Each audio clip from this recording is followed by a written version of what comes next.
TypeScriptல இருக்க ஃபங்க்ஷன்ஸ் பற்றி பார்க்கலாம். ஸோ TypeScript பார்த்தீங்கன்னா ஃபங்க்ஷனுக்கும் ஒரு டைப் இருக்குது. இப்போ பார்த்தீங்கன்னா நான் ஒரு ஃபங்க்ஷன் டிக்ளரேஷன் வந்து க்ரியேட் பண்ணுறேன். லெட் greet அப்படின்னு கொடுக்குறேன். கொடுத்துட்டு நான் ஃபங்க்ஷன் அப்புறம் டைப் கொடுக்குறேன்.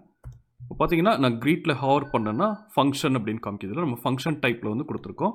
இதை வந்து லேட்டராக வந்து நம்ம இந்த ஃபங்க்ஷன் வந்து க்ரியேட் பண்ணலாம். இப்போ நான் greet இருக்குல்ல, ஒரு சிம்பிள் arrow ஃபங்க்ஷன் க்ரியேட் பண்ணுறேன். ஸோ greetல ரிட்டர்ன் ஹலோ அப்படின்னு கொடுக்குறேன். ஸோ இப்போ பார்த்தீங்கன்னா இந்த greet பார்த்தீங்கன்னா ஃபங்க்ஷன் டைப்பில் வந்து நம்ம க்ரியேட் பண்ணியிருக்கோம். க்ரியேட் பண்ணி இங்கே ரிட்டர்ன் ஆகுது. நம்ம ஃபங்க்ஷன் டைப் இல்லாமலும் க்ரியேட் பண்ண முடியும். இப்போ நான் ஃபங்க்ஷன் டைப் வந்து கமெண்ட் பண்ணிடுறேன். இப்போ டேரெக்டாக வந்து லெட் greet அப்படின்னு கொடுக்குறேன். ஸோ லெட் greet அப்படின்னு கொடுத்தோன்னா நம்ம ஃபங்க்ஷன் சிக்னேச்சர் வந்து இப்போ அசைன் ஆகிருக்கு. ஸோ இது மாதிரியும் நம்ம ஜாவாஸ்கிரிப்டில் எப்படி பண்ணுவோமோ அதே மாதிரி வந்து இங்கே ஃபங்க்ஷன் வந்து க்ரியேட் பண்ணலாம். நெக்ஸ்ட்டு ஃபங்க்ஷன் வித் பேராமீட்டர்ஸ் எப்படி க்ரியேட் பண்ணுறது அப்படின்னு பார்க்கலாம். இப்போ நான் லெட் ஆட் அப்படின்னு ஒரு ஃபங்க்ஷன் க்ரியேட் பண்ணுறேன். க்ரியேட் பண்ணிவிட்டு இப்போ நம்ம ஜாவாஸ்கிரிப்டில் க்ரியேட் பண்ணுறோம் என்ன பண்ணுவோம், நம்ம ஆரோ ஃபங்க்ஷனுக்கு ஜஸ்ட் என்ன பேராம்ஸோ அதை மட்டும் பாஸ் பண்ணுவோம்ல. ஸோ இப்போ நான் அது மாதிரி க்ரியேட் பண்ணுறேன். ரிட்டர்ன் a+b அப்படின்னு கொடுக்குறேன். ஸோ பார்த்தீங்கன்னா இங்கே வந்து அந்த நமக்கு வந்து மேண்டேட்ரியாக வந்து நம்ம என்ன டைப் அப்படின்னு பாஸ் பண்ணணும். இல்லைனா வந்து அது எனின்ற டைப் வந்து எடுத்துக்கும். ஸோ நம்ம பாஸ் பண்ணணும் அப்படின்றத நம்பர் அப்படின்னு பாஸ் பண்ணுறேன். ஸோ நம்ம எப்பயுமே வந்து பேராம்ஸ் வந்து ஆரோ ஃபங்க்ஷன் இல்லை நார்மல் ஃபங்க்ஷனுக்கு வந்து க்ரியேட் பண்ணுறோம் அப்படின்னா கண்டிப்பாக வந்து டைப் பாஸ் பண்ணணும். ஸோ இப்போ இன்வோக் பண்ணுறது வந்து நம்ம எப்படி ஜாவா ஸ்கிரிப்ட் அதெல்லாம் பண்ணுவோம்ல அதே மாதிரி தான். நான் ஜஸ்ட் இப்போ கன்சோல் லாக் ஆட் பண்ணுறேன்.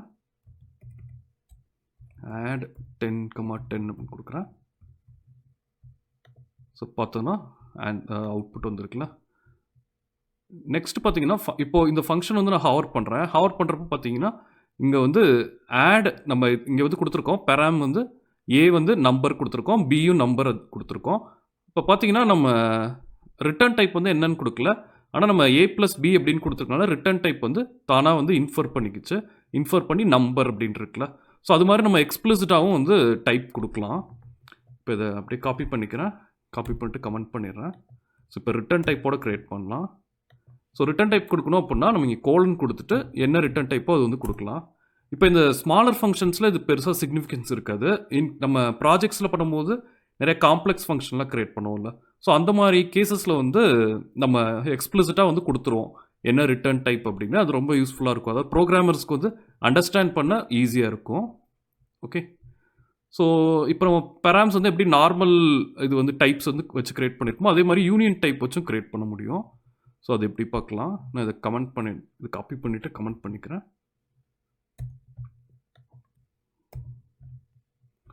இப்போ யூனியன் டைப் வந்து கொடுக்கலாம். இப்போ ஏபி இருக்குது. நான் சி வந்து யூனியன் டைப்பாக க்ரியேட் பண்ணுறேன். ஸோ யூனியன் டைப்னால் நம்ம வந்து ஆர் ஆப்ரேட்டர் யூஸ் பண்ணுவோம். ஃபஸ்ட்டு நான் ஸ்ட்ரிங் கொடுத்துக்கிறேன். ஸ்ட்ரிங் டைப் கொடுத்துக்கிறேன். ஆருக்கு பைப் சிம்பிள் யூஸ் பண்ணுவோம். இதுக்கு அடுத்து நம்பர் அப்படின்னு கொடுத்துக்கிறேன். ஸோ சி வந்து யூனியன் டைப்பாக இப்போ கொடுத்துருக்கோம். எய்தர் ஸ்ட்ரிங்காக இருக்கும் இல்லை நம்பராக இருக்கும் அப்படின்னு கொடுத்துருக்கோம். ஸோ இப்போ பார்த்தீங்கன்னா இப்போ கால் பண்ணுறப்ப எரர் வருது. ஏன்னா நம்ம சி பாஸ் பண்ணல அப்படின்னு எரர் வருது. ஸோ இப்போ நான் சி வந்து பாஸ் பண்ணுறேன்னு வச்சுக்கோங்களேன். இங்கே வந்து இப்போ 12 அப்படின்னு பாஸ் பண்ணுறேன். இப்போ 12 பார்த்தீங்கன்னா ஸ்ட்ரிங்காக பாஸ் பண்ணுறேன்ல. ஸ்ட்ரிங்கை வந்து பாஸ் பண்ணோன்னா அகைன் வந்து நமக்கு இங்கே வந்து ஆப்ரேஷன் வந்து கரெக்டாக நடக்காது. இப்போ நம்ம a+b யூஸ் பண்ணுறதுனால பிரச்சனை இல்லை. இதே சி நம்ம இன்வால்வ் பண்ணிட்டு +c அப்படின்னு கொடுத்தோன்னா நமக்கு எரர் வரும். ஏன்னா வந்து நீங்கள் பார்த்தீங்கன்னா plus cannot be applied to types number and string or number. ஏன்னா அது யூனியன் டைப்பாக இருக்குல்ல. ஸோ எப்பயுமே பார்த்தீங்கன்னா யூனியன் டைப்பை வந்து அக்சஸ் பண்ணுறதுக்கு முன்னாடி நம்ம வந்து செக் பண்ணுவோம். இப்போ வந்து டைப் ஆஃப் அப்படின்னு இருக்கு. So type of command use பண்ணுறேன். டைப் ஆஃப் சி == நம்பர் அப்படின்னு கொடுக்குறேன். ஸோ இது நம்பராக இருந்தால் மட்டும் நம்ம சம் பண்ண போகிறோம். இப்போ பார்த்தீங்கன்னா இப்போ சி வந்து நம்பராக இருந்துச்சு அப்படின்னா நான் இந்த ரிட்டர்ன் ஸ்டேட்மெண்ட் அப்படியே காப்பி பேஸ்ட் பண்ணிக்கிறேன். ஸோ நம்பராக இருந்துச்சு அப்படின்னா நம்ம a+b+c பண்ணுவோம். இல்லைன்னா நமக்கு வந்து இங்கே வரும். அப்போ வந்து a+b மட்டும் பண்ணுவோம். இப்போ பார்த்தீங்கன்னா நமக்கு வந்து கரெக்டாக வந்து ஒர்க் ஆகும். ஏன்னா நம்ம வந்து வேல்யூ பாஸ் பண்ணுறோம்ல. ஸோ இதில் பார்த்தீங்கன்னா கன்சோல் லாக் பண்ணியிருக்கேன். இங்கே பார்த்தீங்கன்னா இப்போ 20ன்னு வந்துருக்கு. ஏன்னா இப்போ நமக்கு வந்து சி வந்து நம்பர்னு வராது. ஸோ அது ஃபெயில் ஆகிட்டு இங்கே ரிட்டர்னில் வந்து a+b மட்டும் நடக்குது. இப்போ நான் இங்கே வந்து 12 மாற்றிடுறேன்.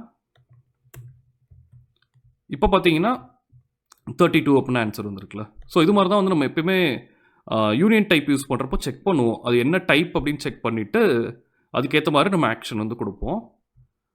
ஸோ இப்போ யூனியன் டைப் வச்சு பண்ணியிருக்கோம். இதிலே வந்து ஆப்ஷனல் நம்ம பார்த்தோம்ல, ஆப்ஷனலையும் பெராம்ஸில் யூஸ் பண்ணுவோம். இப்போ பார்த்தீங்கன்னா இந்த கோட் அப்படியே காப்பி பண்ணிக்கிறேன், கமெண்ட் பண்ணிக்கலாம். எப்படி ஆப்ஷனல் பெராம்ஸ் யூஸ் பண்ணுறத பார்க்கலாம். இல்லாமல் இப்போ 12 இருக்குல்ல, ஸோ 12 இல்லாமல் கால் பண்ணுறோம் அப்படின்னா நமக்கு வந்து அலோவ் பண்ணாது. சி வாஸ் நாட் ப்ரொவைடட் அப்படின்னு வரும். இப்போ நம்ம சம் கேசஸில் வந்து நம்ம பெராம் வந்து கண்டிப்பாக வந்து இருக்குன்னு சொல்ல முடியாதுல்ல. ஸோ அது மேபி ஆப்ஷனலாக இருக்க வாய்ப்பு இருக்குல்ல. ஸோ அது மாதிரி கேஸில் இப்போ நான் சி வந்து ஆப்ஷனல் அப்படின்னா நான் இங்கே போயிட்டு கொஸ்டின் மார்க், நம்ம ஏற்கனவே பார்த்தோம்ல ஆப்ஷனல்னால் நம்ம கொஸ்டின் மார்க் சிம்பிள் வந்து கொடுக்கணும். ஸோ இப்போ கொஸ்டின் மார்க் கொடுத்தோன்னா இப்போ வந்து நமக்கு அது வந்து மேண்டேட்ரி ஃபீல்ட் கிடையாது. ஸோ அதனால வந்து கரெக்டாக இப்போ நம்ம 2 தானே பாஸ் பண்ணுறோம், ஏபி தான் பாஸ் பண்ணுறோம். சி வந்து நம்ம பாஸ் பண்ணாதனால அது வந்து இக்னோர் பண்ணிவிடுது, ஏன்னா நம்ம ஆப்ஷனல் கொடுத்துருக்கோம். ஸோ அதனால இக்னோர் ஆகிட்டு A+B மட்டும் எடுத்துக்கிச்சு. ஸோ இது மாதிரி வந்து ஆப்ஷனல் வந்து யூஸ் பண்ணுவோம். நம்ம எப்பயும் வேல்யூ பாஸ் பண்ணாதப்போ இதையும் வந்து நம்ம கண்டிஷன் பேஸ்டாக செக் பண்ணணும். சி வந்து பிரிண்ட் பண்ணுறேன், நம்ம பாஸ் பண்ணாதப்போ சி வந்து அன்டிஃபைண்டாக இருக்கும் ஆப்ஷனலில். ஸோ எப்பயுமே வந்து நம்ம அதை செக் பண்ணிக்குவோம், அது என்ன வேல்யூவில் இருக்குது அப்படின்னு செக் பண்ணிட்டு தான் நம்ம வந்து அதை ஆக்சஸ் பண்ணுவோம். ஸோ இப்போ பார்த்தீங்கன்னா அன்டிஃபைன்ட் அப்படின்னு பிரிண்ட் ஆகுதுல சி.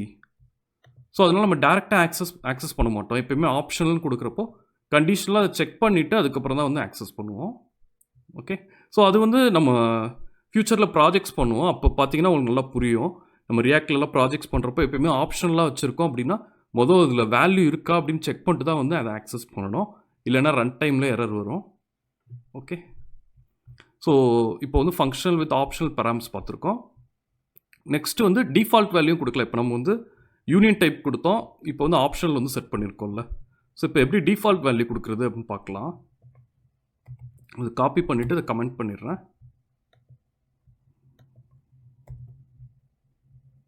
ஸோ இப்போ நம்ம டிஃபால்ட் வேல்யூ கொடுக்குறப்போ ஆப்ஷனல் வந்து கொடுக்க முடியாது, ரெண்டில் ஏதாவது ஒன்று தான் கொடுக்க முடியும். ஸோ இப்போ நான் கொடுத்தேன்னு வச்சுக்கோங்களேன், இப்போ இங்கே போயிட்டு நான் சி வந்து 10 அப்படின்னு கொடுக்குறேன்னு வச்சுக்கோங்களேன், நமக்கு வந்து எரர் வரும். ஏன்னா வந்து parameter cannot have question mark and initialiser அப்படின்னு வருதுல்ல. ஏன்னா நம்ம ஆப்ஷனலாகவும் இது டிஃபால்ட் வேல்யூ யூஸ் பண்ண முடியாது. ஸோ டிஃபால்ட் வேல்யூ பண்ணுறதுக்காக நான் ஆப்ஷனல் வந்து ரிமூவ் பண்ணிடுறேன். ஸோ இப்போ பார்த்தீங்கன்னா நமக்கு இந்த கண்டிஷனுக்குள்ளே போயிடும், சி வந்து நம்பர் அப்படின்ற கண்டிஷனுக்குள்ளே போயிட்டு நமக்கு வந்து 30 அப்படின்ற ஆன்சர் வருதுல்ல. ஸோ இது மாதிரி தான் ஃபங்க்ஷன்ஸ் வந்து ஒர்க் ஆகும். இன்னும் ஃபங்க்ஷன்ஸில் வந்து சில கான்செப்ட்ஸ் இருக்குது, அது வந்து நம்ம டைப்பலையாஸ் பார்த்துட்டு அதுக்கப்புறம் திரும்ப வந்து கண்டினியூ பண்ணலாம். ஸோ இந்த வீடியோவில் ஏதாவது டவுட்ஸ் இருந்தால் எனக்கு கமெண்ட் செக்ஷனில் ஆட் பண்ணுங்கள், நான் உங்களுக்கு கிளாரிஃபை பண்ணுறேன். தேங்க்யூ.